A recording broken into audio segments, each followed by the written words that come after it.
Así que nos trasladamos ahora a Colombia para conocer acerca de las generalidades del síndrome de Angelman y con ese tema dar paso al doctor Alberto Vélez.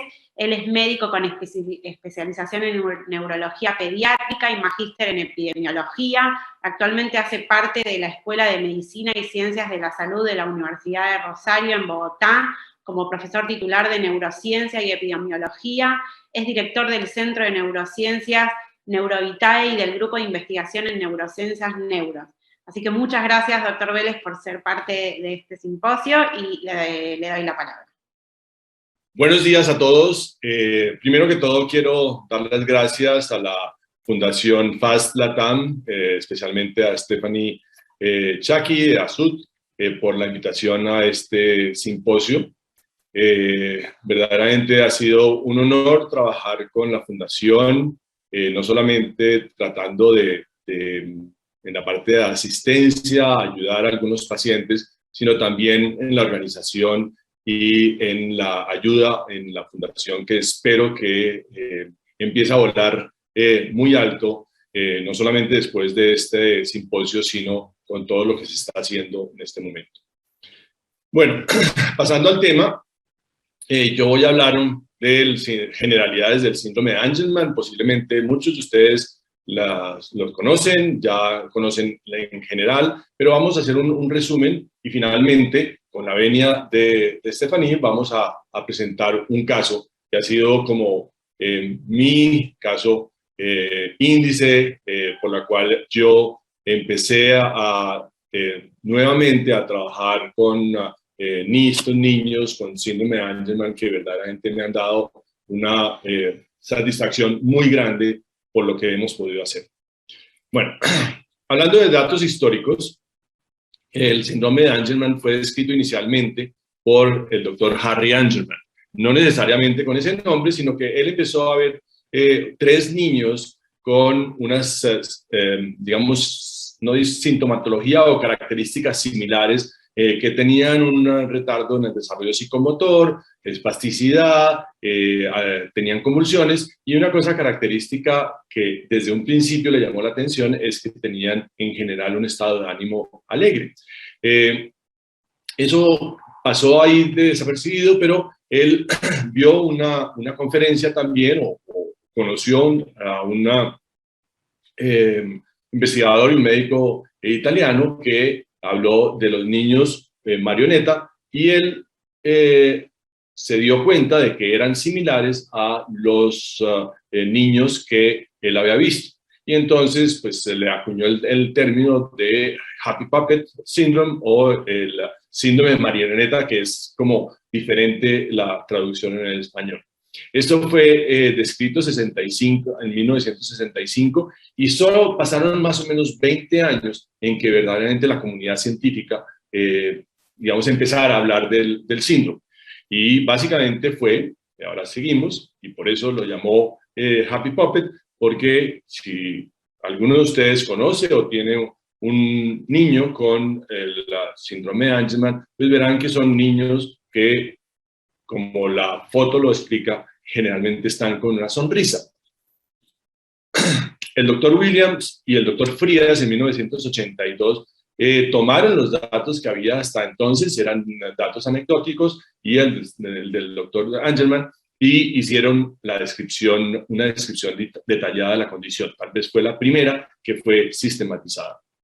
Y ellos mismos pues acuñaron el nombre de síndrome de Angelman en honor al doctor Angelman, que había descrito por primera vez los niños en 1965. Pasó otro tiempo hasta que Ellen Magnus, médica del Centro de Ciencias de la Salud de Oregon, identificó el problema genético que tenían estos niños, básicamente en el cromosoma 15, como ven en la gráfica, en la gráfica, en el brazo largo del cromosoma 15, en el cromosoma materno. Y pues fue el primer marcador genético de la condición. Ella pues no estaba estudiando el síndrome de Angelman, sino que estaba estudiando el síndrome de Prader-Willi, y se encontró que niños que tenían alteraciones en el cromosoma, pues tenían unas características diferentes al Prader-Willi, pero que tenían además el problema a nivel materno, el del cromosoma materno, entonces fue el primer marcador genético de la condición. Y en 1997 se identificó plenamente el gen V3A. Para que entiendan un poquito, entonces esto es un cariotipo, estos son todos los genes que tenemos en el cariotipo, y básicamente este es el cromosoma 15. En el cromosoma 15 pues hay muchas genes, pero básicamente en esta posición de la Q12 encontramos la alteración en el genética del cromosoma de la Angelman syndrome. Hay varios tipos de problemas que puede haber ahí. Pues, unos son desconocidos, no se sabe por qué, no se encuentra básicamente por ahora ninguna alteración, pero son los menos. Otros son los que son más una deleción del gen y de una parte del cromosoma. Entonces hay una deleción del cromosoma justamente en donde está el gen. Otros puede haber una mutación, que son un porcentaje menos. Otros es que normalmente cuando uno nace o cuando se gesta el embrión, un cromosoma de la madre se une con el cromosoma del padre y así se forman los cromosomas del nuevo individuo. En este caso, lo que se hace es que no se utiliza el cromosoma materno, sino que hay dos cromosomas paternos, y entonces, pues al haber dos cromosomas paternos, no se expresa el cromosoma materno del V3A, y entonces podemos tener el mismo cuadro. Y finalmente, algo que, digamos, para un neurólogo y posiblemente la persona que va a hablar de genética nos va a explicar un poquito más el defecto de impronta, que es una alteración directa en el gen. Y esos son los menos. La mayoría entonces de los pacientes o de los niños que tienen esta condición, o personas que tienen esta condición, tienen una lesión grande. El síndrome está catalogado dentro de las enfermedades raras o huérfanas, no, más raras que huérfanas, y porque tiene una prevalencia de 1 sobre 10.000 nacidos vivos. En general no está identificado en el nacimiento, y a medida que va el niño creciendo empezamos a ver un trastorno a nivel del neurodesarrollo desde alrededor del 6 a 12 meses, primero desde el punto de vista del motor, y lo más característico posteriormente va a ser el trastorno del desarrollo de la motor, de la marcha y del lenguaje. Estos son problemas que se ven en más o menos no, en el 100% de los niños, en los cuales pues tenemos una característica con la boca generalmente en risa, ese aspecto como muy afable, muy contento de todos los niños. Son niños que tienen un retardo, como decimos, en el desarrollo, y son niños que tienen en general un trastorno del sueño. Igualmente, una de las cosas que llama mucho la atención es que tienen un trastorno del lenguaje. Ahora veremos un poquito más, porque son niños que verdaderamente no desarrollan el lenguaje, salvo algunas palabras.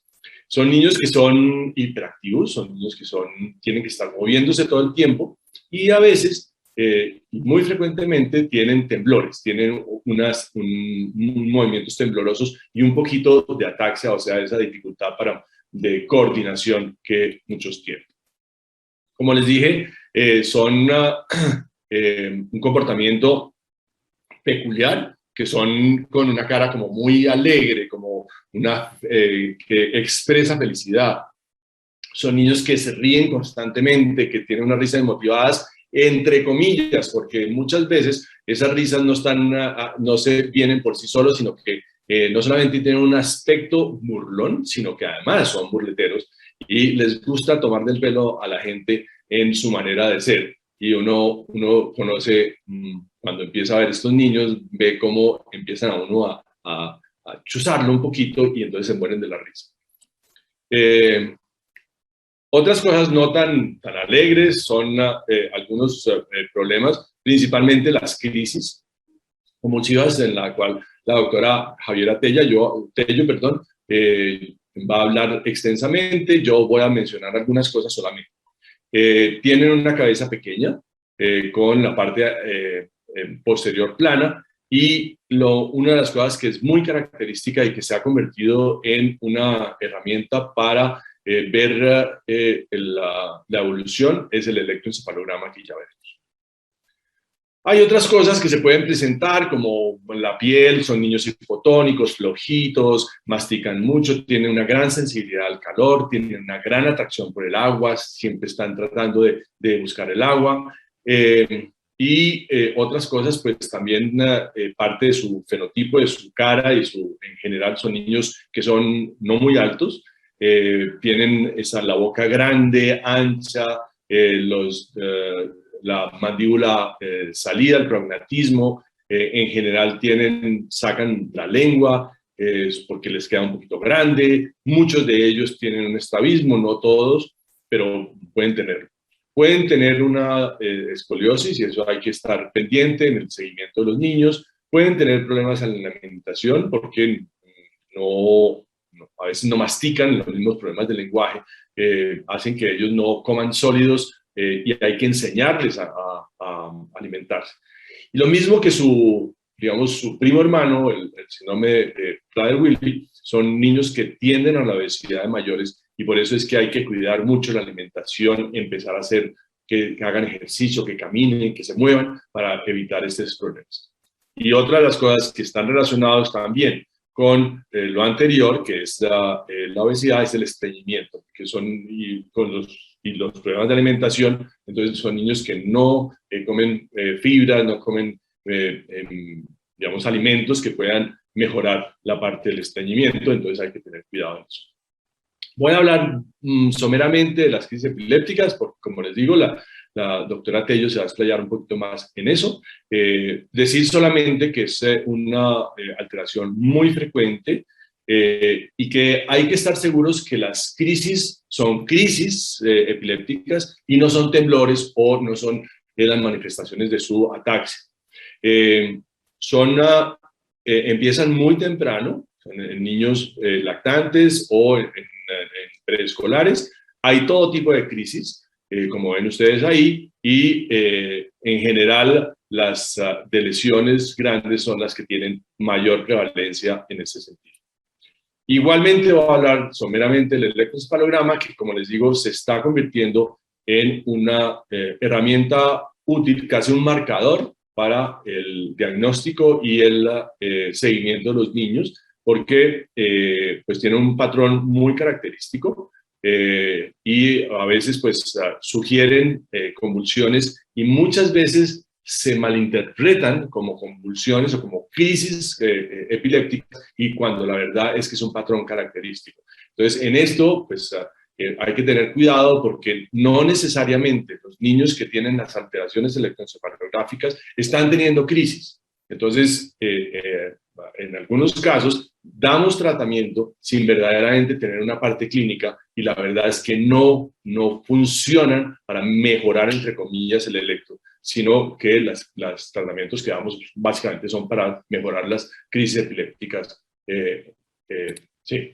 Entonces, 3 diapositivas solamente para mostrarles un poquito esta actividad rítmica que pareciera en algunos casos que fueran crisis continua, lenta, grande. Ese es uno. La otra es una actividad más anterior, esto es en la parte anterior de la cabeza. Vemos esas ondas muy lentas, muy amplias, a veces acompañadas de esto, que es una punta paroxística, que es lo que ve uno algunas veces en epilepsia, pero no necesariamente esto quiere decir que están ahí teniendo crisis, sino que es un patrón más o menos específico. Hablar también rápidamente del tratamiento de las crisis, no me voy a meter mucho porque la doctora Tello también va a hablar de eso. Esos son los tratamientos que se han dado y que han sido, digamos, recomendados, pero se ha ido cambiando un poquito porque inicialmente se daba mucho ácido valproico y ahora se está trabajando sobre todo en estos 2 medicamentos, las benzodiazepinas, especialmente el clobazam y el levetiracetam. Los otros, aunque aunque se han dado, pues no, verdaderamente no hay unos datos fiables en ese sentido, y por una causa que no he conocido, porque no he visto pacientes que han usado Vigabatrin, se recomienda en los grandes grupos que han tratado pacientes no usar el Vigabatrin porque podría alterar más tanto el comportamiento como en las crisis del paciente. Y últimamente se está preconizando la dieta cetogénica con un índice glicémico bajo, pues no totalmente cetogénica, que ha tenido muy buenos resultados y aparentemente hasta los niños pueden disminuir sus crisis hasta el 80%. Y cómo no, porque vamos a ver en nuestro caso índice que el cannabis, el cannabidiol, puede también mejorar o interactuar positivamente con las benzodiazepinas para mejorar la condición de los pacientes. Otra de las cosas es el retardo del desarrollo del lenguaje. Son niños que hablan muy poquito, no llegan a establecer un lenguaje estructurado y solamente tienen algunas palabras que les ayudan a cosas muy básicas. Y entonces, pues es importante que empecemos a trabajar muy tempranamente con una terapia del lenguaje, no para tratar de que hable, porque la verdad es que se ve que los niños no van a llegar a hacer eso, sino para tratar de que se comuniquen. Y entonces, la terapia alternativa aumentativa ha sido un elemento muy importante para que estos niños empiecen a comunicarse adecuadamente, y ustedes ven aquí un ejemplo de una tablilla que se está usando en este momento en otras partes. Aquí en Colombia tenemos algunas tablillas también de la fundación que ha dado para esto. Son niños que pueden tener trastornos del sueño, más o menos el 20 al 30%. Son niños que no se quedan dormidos, se levantan, y como son esa necesidad de moverse, pues a veces se levantan y, entre comillas, empiezan a molestar. Y pues eso es, digamos, disruptor en la familia, y entonces pues hay que tratar de mejorar.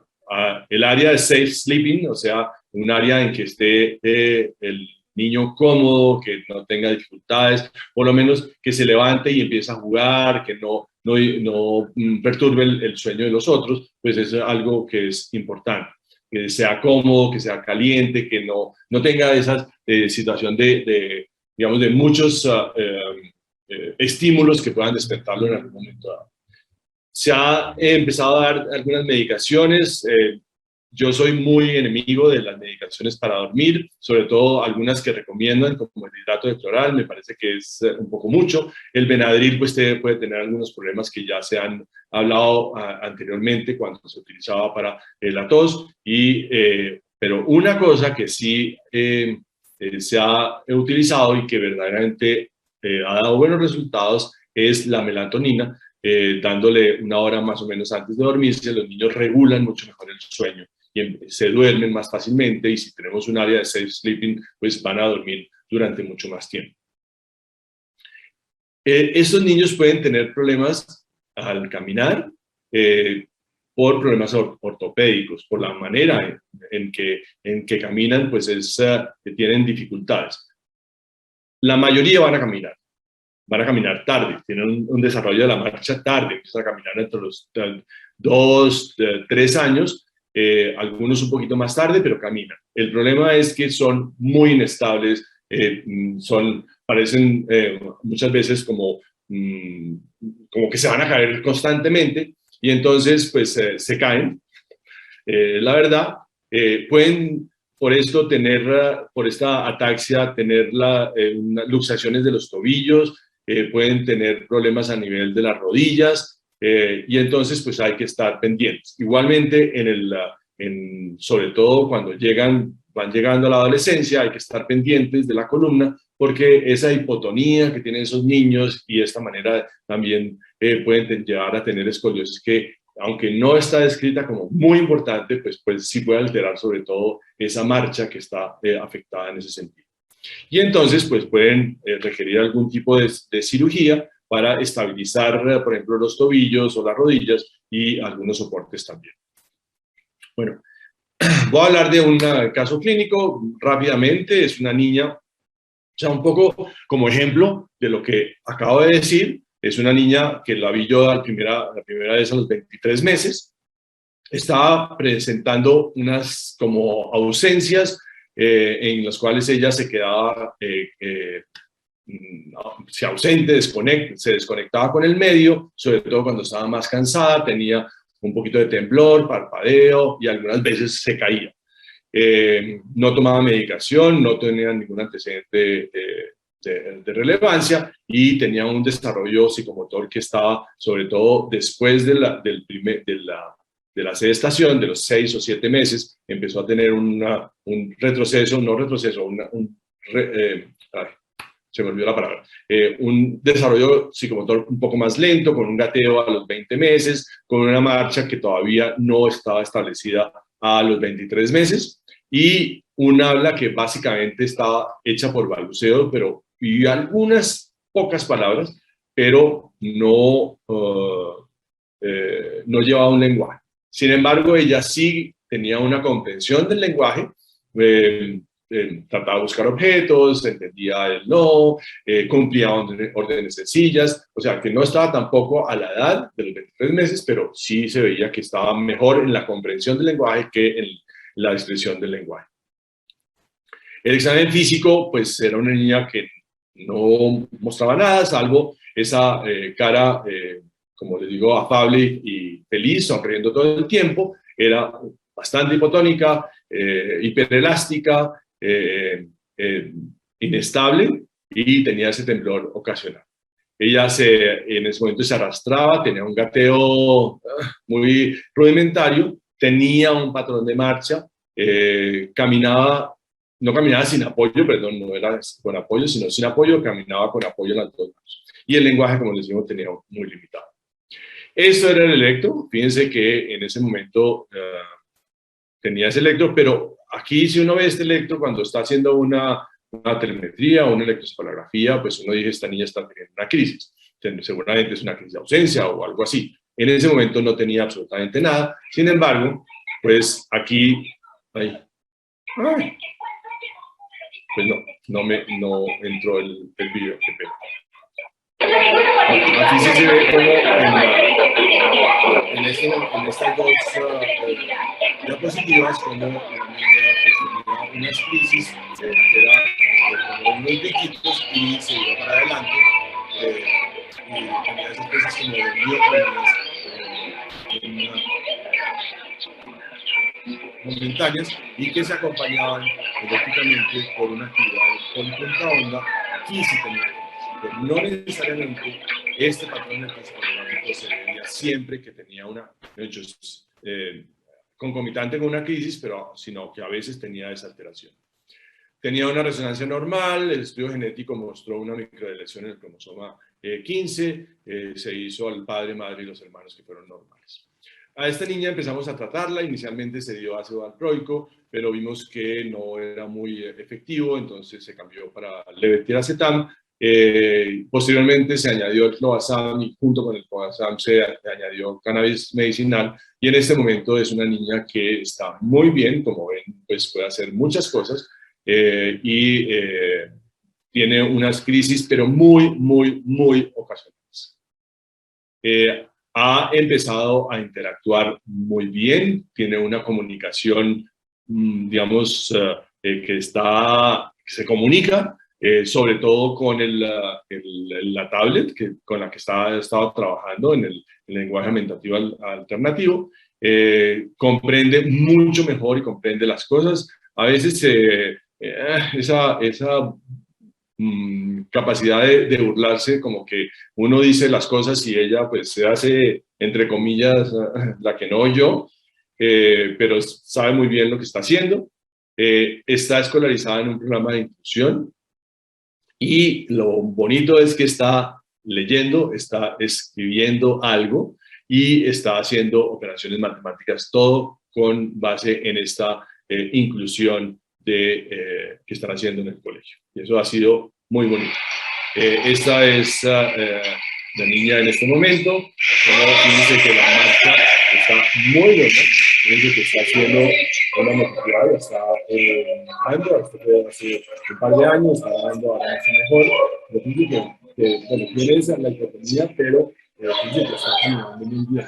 Es capaz de sacar su perrito, ella está comiendo sola, o sea que ha sido una cosa muy, digamos, por lo menos desde el punto de vista de terapeuta que ha estado con ella, pues ha sido muy agradable conocerla y verdaderamente ver cómo ha ido evolucionando con estas nuevas técnicas que estamos haciendo.